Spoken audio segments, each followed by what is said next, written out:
الرحمن الرحیم زین للناس حب الشہوات من النساء والبنین والقناطر المقنطرۃ من الذهب والفضة والخیل مسومات والانعام والحرث ذلک متاع الحیاۃ الدنیا واللہ عندہ حسن المآب۔ انسان فطرتی طور پر مال دنیا سے محبت کرتا ہے۔ انسان کے اندر یہ فطرت شامل ہے کہ وہ دولت کی جانب راغب ہوتا ہے اور اپنی خواہشات کو عملی جامہ پہنانے کی کوشش کرتا ہے، مگر صرف دنیا پر ہی انحصار کرنا اور دنیا کو کل سمجھ لینا یہ بھی کوئی عقل مندی نہیں۔ دنیا کے بعد ایک اور زندگی ہے جس کو آخرت کی زندگی کہا ہے، اور اصلی زندگی وہی زندگی ہے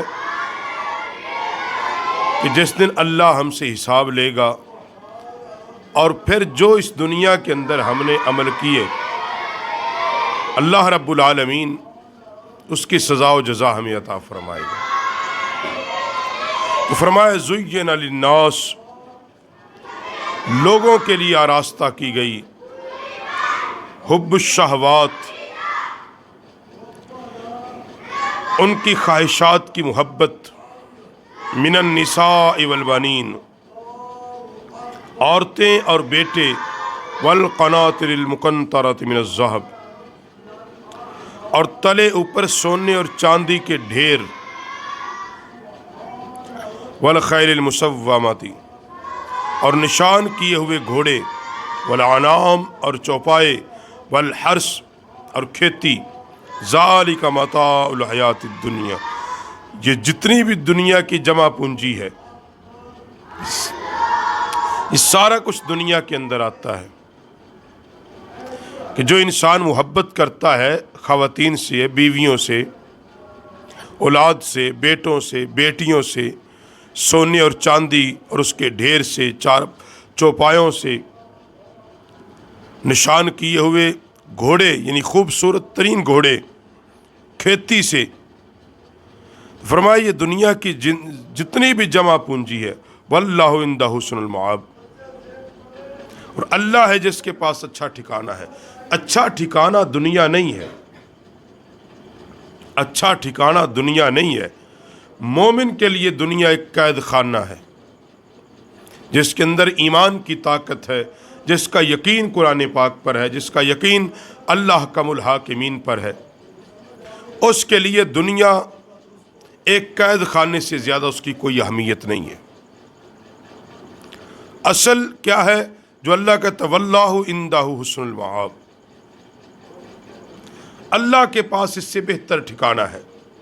وہ کیا ہے جو اللہ کہتا ہے اس سے بہتر ہے؟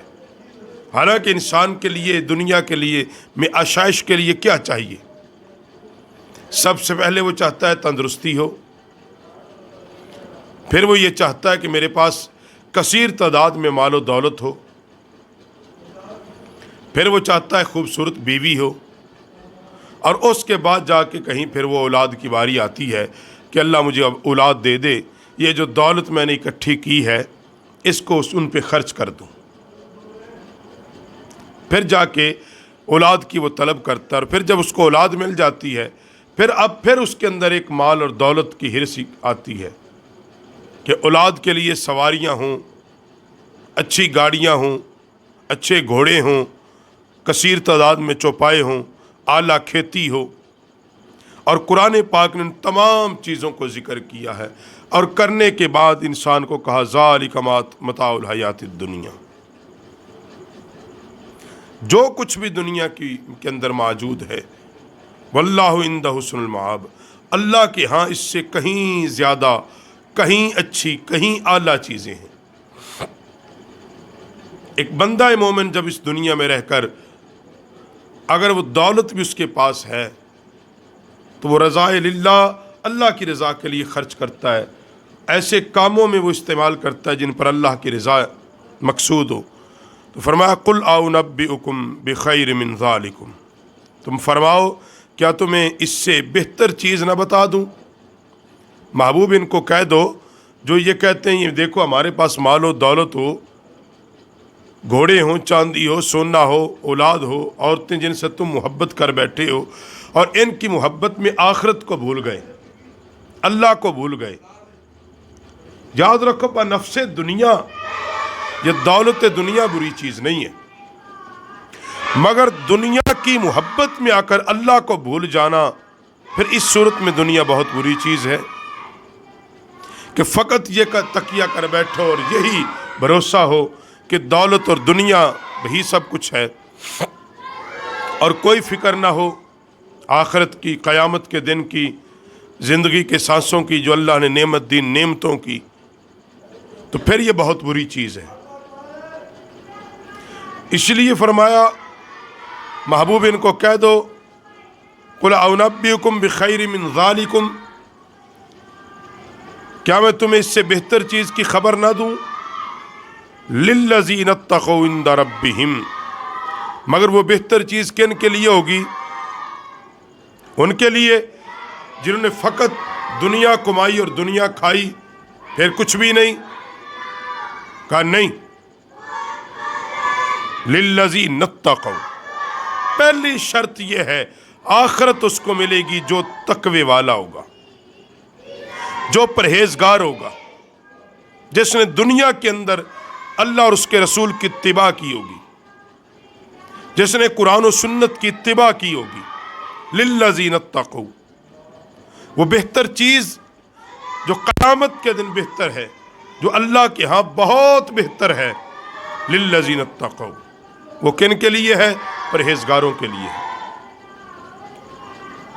عند ربہم جنت تجری، ان کے رب کے پاس کیا ہے؟ جنتیں، جن کے نیچے نہریں بہہ رہی ہیں، ایک جنت نہیں، کئی جنتیں ان کو مل جائیں گی، سکون مل جائے گا، اور جنت کا نقشہ کتنا عظیم ہوگا، تجری من تحتها الانہار، جن کے نیچے نہریں بہہ رہی ہیں، خالدین فیہا، ہمیشہ وہاں رہیں گے۔ ایک بار جب بندہ مومن جنت میں داخل ہو جائے گا وہاں سے نکالا نہیں جائے گا۔ ایسا نہیں ہوگی کہ بندے کو اللہ جنت میں داخل کرے اور پھر کہے تو نکل جا، ایسا تو نہیں ہوگا۔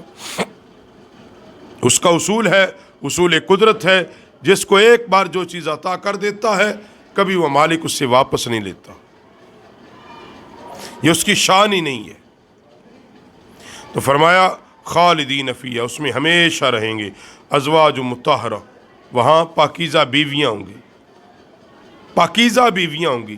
دنیا کے اندر پہلی آیت میں جو میں نے بیان کی کہ بندہ محبت کرتا من النساء والبنین والقناطر المقنطرۃ، دنیا کے اندر اس کی خواہش کیا ہے؟ خوبصورت عورت ہو، بیوی ہو، مگر اللہ کیا فرماتا ہے؟ ازواج مطہرہ، ستھری اور پاکیزہ بیویاں، ستھری اور پاکیزہ جو بیویاں، وردوان من اللہ، اور اللہ کے ہاں سے ان کے لیے خوشخبری ہے، بڑی خوشنودی ہے، اعلیٰ ہے۔ واللہ بصیر بالعباد، اللہ بندوں کو دیکھتا ہے، واللہ بصیر بالعباد، اللہ بندوں کو دیکھ رہا ہے۔ اللہ تو دیکھ رہا ہے نا کہ دنیا کے اندر جو تو کر رہا ہے، کوئی یہ سمجھے کہ مجھے کوئی نہیں دیکھنے والا، یہ اس کی خام خیالی ہے کہ میں کیا کرتوت کرتا ہوں، کیسے مال کماتا ہوں، کسی کو نہیں پتا۔ فرمایا نہیں، واللہ بصیر بالعباد، ہر حال میں اللہ تجھے دیکھ رہا ہے، تو جہاں جس جگہ جیسے جس مقام پر جو کر رہا ہے اللہ کے علم میں ہے، تیرا ہر عمل، تیرا ہر معاملہ اللہ دیکھ رہا ہے۔ مگر جنت کس کے لیے؟ وہی بات کو کہی، للذین اتقوا، جو پرہیزگار ہوگا۔ آخرت کی نعمت جو اللہ کے ہاں بڑی اعلیٰ ہے، وہ بندے کو کس کو ملیں گی؟ جو تقوی اور پرہیزگاری اختیار کرے گا۔ اس لیے ان دونوں آیات مقدسات کا نچوڑ یہ ہے کہ دنیا کی زندگی کو تقوی اور پرہیزگاری سے اگر گزار دو گے، اللہ کے خوف، اللہ کے احکام پر عمل کرتے ہوئے گزار دو گے، اگر دنیا بھی حاصل کرو تو جائز طریقے سے، اس وقت بھی دل کے اندر ایک خوف ہو، اللہ کا ڈر ہو، تو پھر ان کے لیے کیا ہے؟ فرمایا پھر ان کو کہہ دو قُلْ أَنُبِّئُكُم بِخَيْرٍ مِّن ذَلِكُمْ، اللہ کے ہاں اس دنیاوی معاملات کی زیادہ خواہشات نہ کرو، اس سے بہتر ملے گا۔ یہ نہ رکھو کہ ہم اللہ کے نیک بندے ہیں، اس کے باوجود ہم ترس گئے ہیں ایک ایک پیسے کو، ہمارے پاس گھوڑے نہیں، چاندی نہیں، سونا نہیں، چاندی نہیں، کچھ بھی نہیں ہے۔ اللہ فرماتا ہے پریشان نہ ہو، تقوی اور پرہیزگاری رکھو، پھر تمہیں ساری چیزیں مل جائیں گی، تمام وہ نعمتیں جن کی تم چاہت اور تمنا کر رہے ہو، اللہ نے آخرت میں تمہارے لیے محفوظ رکھی ہوئی۔